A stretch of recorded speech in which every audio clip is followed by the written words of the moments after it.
Good afternoon, everyone. Myself Shomodip Mondal, and this is our team. He is Pratik Dhar and he is Tanisha Sarkar. We are basically here performing a model, and this is a hardware section of our model. So our model name is heart attack prediction model. Here we actually predict the heart attack risk according to your actual data. This is our sensors. So basically this is called MAX 30100 sensor, and this is the AD8232 sensor, and this is the microcontroller named as ESP32S3. All the sensors are connected with the ESP32S3, and the real-time data like the heart rate and the real-time data called ST slope and ST depression all is collected by these two sensors. So when your real-time data are collected, and that is actually sent here in our module that you can see here, like max heart rate, ST depression and ST slope. And here is our dashboard. The dashboard basically is named as heart disease risk assessment.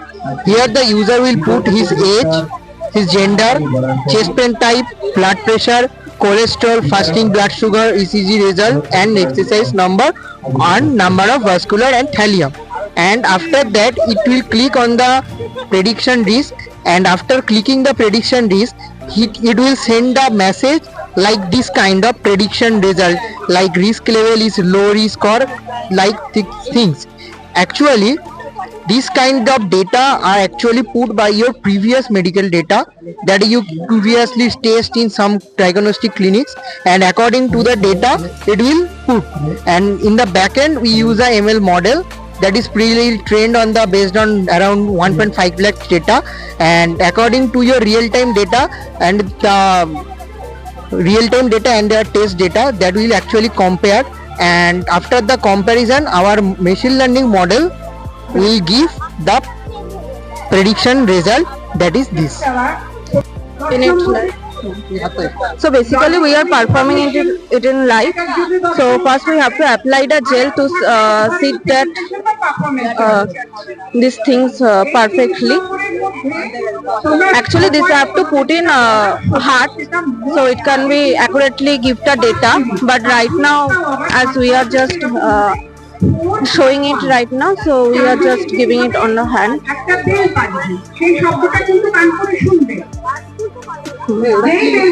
Then we have to put the thumb on the sensor, so it can give us accurately the oxygen and the pulse rate.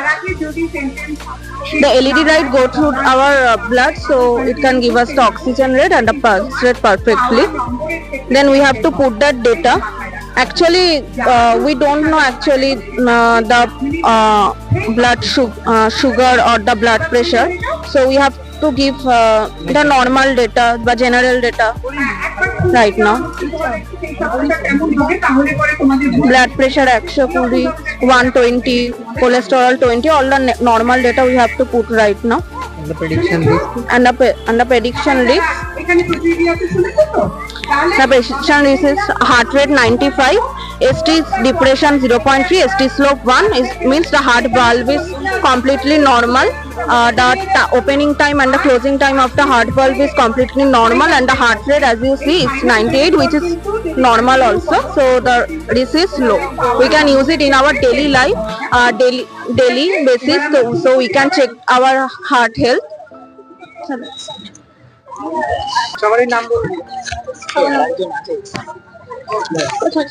আমি হচ্ছি অঙ্কন বেরা, আমি ইন্দ্রনীল সরকার, আমি বনি দাস। তো আমরা তিনজন JG সরকার Memorial institution school থেকে এসেছি। এখানে আমরা ক্লাস 7 রিলেটেড 3টি সায়েন্স এক্সপেরিমেন্ট দেখাতে চাই। প্রথমে আমরা দেখাবো হচ্ছে ফায়ার এক্সটিংগুইশার। প্রথমে আমরা একটি কাচের গ্লাসের মধ্যে একটু ভিনিগার ঢেলে নেব। তারপরে তার উপর আমরা ইনো এবং বেকিং সোডা ঢালবো। দুটোর মধ্যে যে কোনো একটাই ব্যবহার করা যায়, কিন্তু আমরা এখানে দুটোই ব্যবহার করেছি। আচ্ছা, ইনোটাও তো একরকম সোডা। ইনো হচ্ছে এক ধরনের ক্ষার, আর ভিনিগার হচ্ছে এক ধরনের অ্যাসিড। তার ফলে এই দুটোর বিক্রিয়ার ফলে কার্বন ডাই অক্সাইড উৎপন্ন হচ্ছে। কার্বন ডাই অক্সাইড আগুনকে জ্বলতে বাধা দেয়, সেই কারণে আগুনটি নিভে যাচ্ছে। আরেকবার একটু বলে দিই, যারা প্রতিযোগী রয়েছে তাদের জন্য আমাকে একটু আগে তোমাদের মধ্যে কেউ গিয়ে জিজ্ঞেস করছিল যে যদি কোনো পয়েন্ট ভুলে যায় সেই জন্য, কিংবা মনে পড়ে অন্য প্রতিযোগীর আগে প্রতিযোগীকে বলতে দেখি সেই পয়েন্টটা এরপরে হচ্ছে ইনভিজিবল ইঙ্ক। সেটা অ্যালাউড হবে। প্রথমে আমরা একটি কাগজ নিয়ে তার উপর লেবুর রসের সাহায্যে কিছু একটা লিখে নেব। স্মাইল লিখে দিচ্ছি। মোমবাতিটা নিভিয়েই রাখ নাকি, সারাদিন শেষ হয়ে যাবে। না, এটা এরপরে আমরা এই লেখাটিকে আগুনে একটু পুড়িয়ে নেব। ওখানে গিয়ে লেখা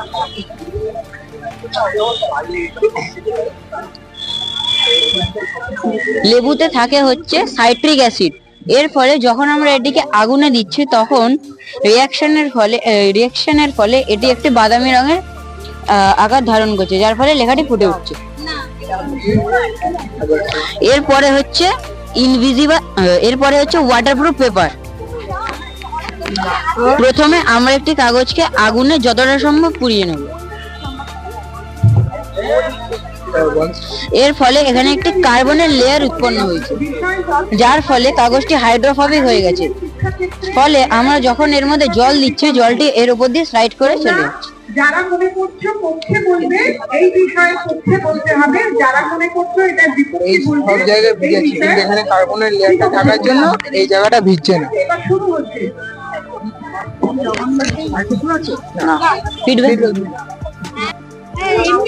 আমার নাম হচ্ছে স্বপ্নীল কুন্ডু, এর নাম ঋষভ রয়, আর এর নাম রিতম চৌধুরী। আমার নাম ঋষভ রায়, রিতম চৌধুরী। আমরা স্কটিশ চার্চ কলেজিয়েট স্কুল থেকে এসেছি। আমাদের আজকের টপিক হচ্ছে ড্রিপ ইরিগেশন সিস্টেম। ড্রিপ মানে ছুঁয়ে ছুঁয়ে জল পড়া, আর ইরিগেশন মানে এগ্রিকালচার। আমরা জানি, আমরা ইউজ করেছি এখানে একটা সোলার প্যানেল, যে সোলার এনার্জি ট্র্যাপ করে সানলাইট ট্র্যাপ করে সোলার এনার্জিতে কনভার্ট করছে। हम लोग साउथ कोलकाता, हमारी मुस्कान से आए हैं। मेरा नाम आदित्य कुमार झा है। मेरा नाम जयदास है। আমার নাম তারক মাইতি। আমার নাম সুশ্রী দাস। মেন কথা আমাদের কম্পালসারি সবাই আছি।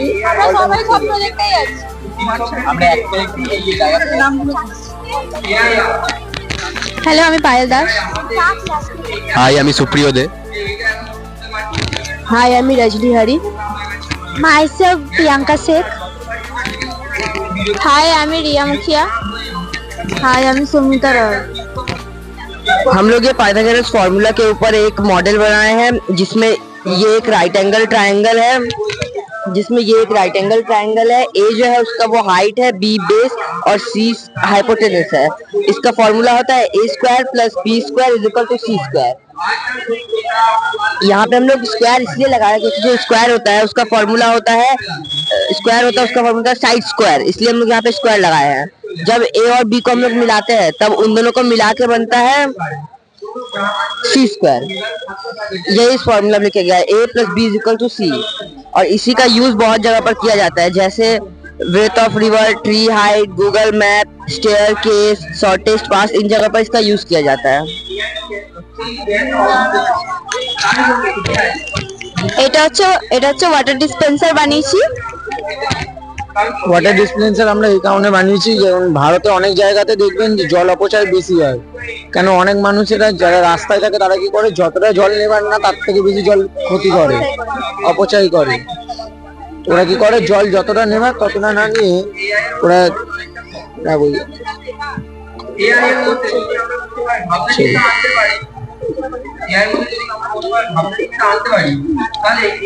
আপনার যতটা জল ততটা নিলেন, তারপরে এটা ছেড়ে দিলে জল কলটা বন্ধ হয়ে যাবে। এর ফলে জলটা অপচয় হবে না। আমাদের মেন কথা, আমরা কালকের থেকে করছি তো, তাই মডেলটা একটুখানি ভিজে গেছে, যেহেতু আমরা জলের উপরে কাজ করছি তো এর ফলে একটু প্রবলেম হচ্ছে, নাহলে সেটা রাখলেই হয়ে যাচ্ছে।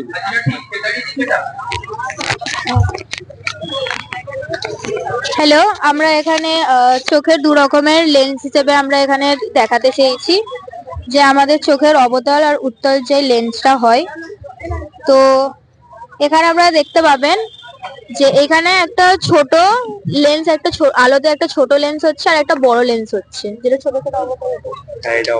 হ্যাঁ, এটা অবতল লেন্স এন্ড এটা উত্তল লেন্স। আর একটা আমরা কি এর উপরে আলোটা পড়ছিল নাকি? হ্যাঁ, এটা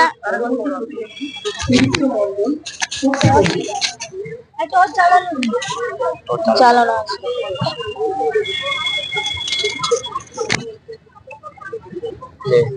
দেখা দেখা তুই দেখা।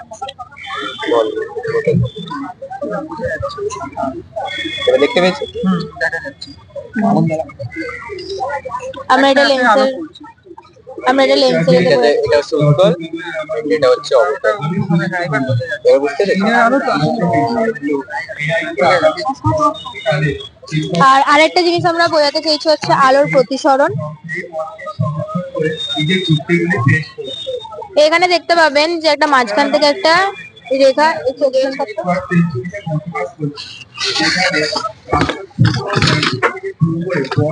সোজা পথে কার্ভ হয়ে গেছে, স্ট্রেট না গিয়ে হালকা কার্ভ হয়ে গেছে। এটা আলো এটা নিচে চলছে হচ্ছে। হ্যাঁ নিচে যাচ্ছে ভাই। আচ্ছা, এবার দেখুন আলো হালকা বেঁকে গেছে, এটাকে আমরা আলো মানে রিফ্লেকশন বলতে চেয়েছি। হ্যালো, আমরা লাইফ সায়েন্সের প্রজেক্ট বানিয়েছি একটা। আমরা যখন কোনো কিছুকে দেখি চোখ দিয়ে, সে যে কিভাবে কাজটা করে সেটাকে আমরা বোঝাতে চেয়েছি। প্রথমে কোনো কিছুকে আমরা দেখলে আমাদের চোখে একটা ইমেজ তৈরি হয়, সেই ইমেজটা রেটিনা থেকে উল্টে যায়, ঠিক আছে? এবং উল্টো ইমেজটা ব্রেনে যায়, ব্রেনে গিয়ে সেই উল্টো ইমেজটা আবার স্ট্রেট হয়ে ব্রেন একটা কি রেসপন্স পায়, দিয়ে আমরা একটা জিনিসকে দেখতে পারি। হ্যালো, আমি এটা একটা অপ্রচলিত শক্তির ওপরে প্রজেক্ট বানানোর চেষ্টা করেছি। তো এটা হচ্ছে আমাদের সোলার সিস্টেম। তো সোলার সিস্টেমের ফলে কি হয়, সূর্যের যে আলোটা সেটা দিয়ে এটা চার্জ হয়, চার্জের ফলে এখানে একটা হুইলও তৈরি করা হয়েছে। এই চার্জটার ফলে এই হুইলটা চলবে, আর হুইলটার পরে আমাদের যে ভিলেজটা আছে, ভিলেজটার মধ্যে লাইটস এবং পাঙ্খা চলবে। কারণ কি, যে আপনারা জানেন যে গ্রামের সাইডে অনেক লাইটের অসুবিধা হয়, তার জন্য আমরা এই প্রজেক্টটা ক্রিয়েট করার চেষ্টা করেছি।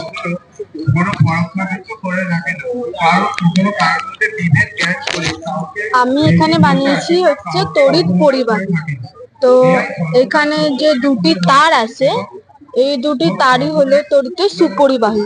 তাই জন্য এই দুটো তারকে যখন আমি এরকম ভাবে নিয়ে যাচ্ছি টাচ না করে, তখন এটা মানে কোনো আলোটা জ্বলছে না, আর যখন এটাকে আমি টাচ করছি আলোটা জ্বলছে। কারণ এই দুটি তারই হলো তড়িৎ সুপরিবাহী। এই যে এই তারের জায়গায় যদি আমি এখানে কোনো প্লাস্টিক বা কোনো কাঠ রাখতাম, তাহলে এইটা জ্বলতো না আলোটা। তো এটাই আমি একটা